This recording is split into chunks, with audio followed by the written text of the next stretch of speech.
Narrative of the husband begging his completely disinterested wife for sex is literally the most common conversation I have with the couples I see, and I can't tell you the number of times I've heard women dismissively talk about the fact that sexual desire is just something they no longer experience at all.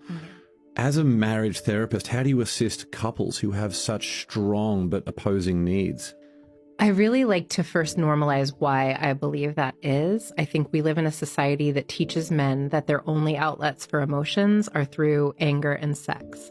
And so because we have created a society of men where men just don't have the same emotional intimacy a lot of times in their other relationships outside of their marriage containers. Like I'll hear men often talk about how, like I just don't have those conversations with my guys. Like we'll watch football together, we'll maybe play a couple of rounds of golf, but we don't like go deep. And that wasn't always the case. In collectivist societies, men used to spend a lot of really deep, close, intimate time with one another. They would be tender with one another. They would tell one another they loved one another and hold space for one another in a way that, of course, men need and are hungry to experience. And a lot of times their marital container is the only space, the only outlet that men have for feeling feelings. And we've sort of like normalized that as like, you want to like have as many conquests as possible. And that sort of is like where your power lies and where your self-worth lies, is like how you are being experienced sexually. And then it's like one, either make that a predatory thing in men,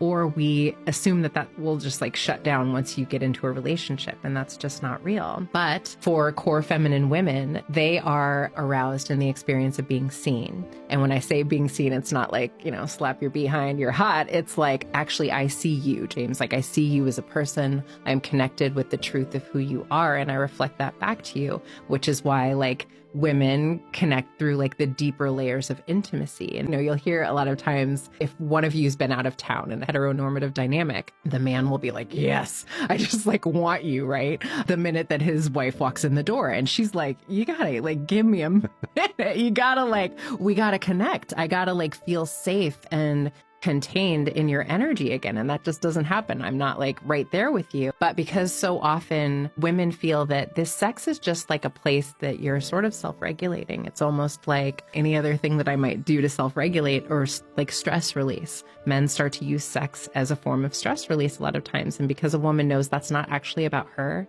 she feels deeply resentful of the desire for sex. And so it starts to become like power dynamics. And I withhold sex because one, I know how much you want it. And it's like the way that I like sort of channel all my resentment about all of the other things that are happening in our dynamic. I put it into our sex life, but also I'm not actually enjoying sex when I know that it's not about me. It's just a way that you're